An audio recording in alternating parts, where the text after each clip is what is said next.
Donald Trump, on reparle de lui, mobilise les foules cette fois aux États-Unis. Hier, les manifestants ont contesté son duo politique avec Elon Musk.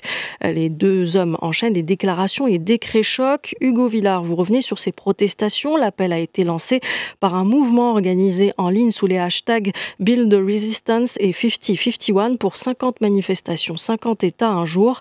À New York, ils étaient d'ailleurs des centaines et parmi eux, cette manifestante qui a préféré rester anonyme. On l'écoute. L'appel a été lancé par un mouvement organisé en ligne sous les hashtags Build the Resistance et 50-51 pour 50 manifestations, 50 États, un jour. Les manifestants ont donc répondu à cet appel et contesté principalement la politique conservatrice de Donald Trump et la place donnée à Elon Musk. À New York, ils étaient des centaines et parmi eux, cette manifestante qui a préféré rester anonyme.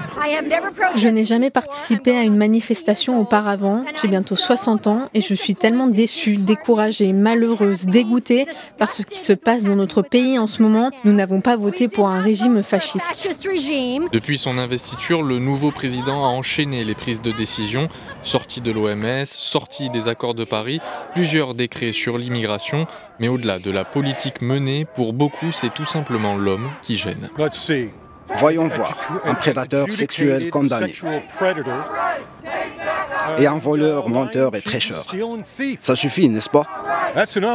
Les messages adressés par la foule étaient clairs, rejetons le fascisme, défendons notre démocratie ou encore Musk n'a pas été élu. Beaucoup dénoncent l'emprise du projet 2025, un manuel d'extrême droite qui a pour objectif de redessiner la société américaine.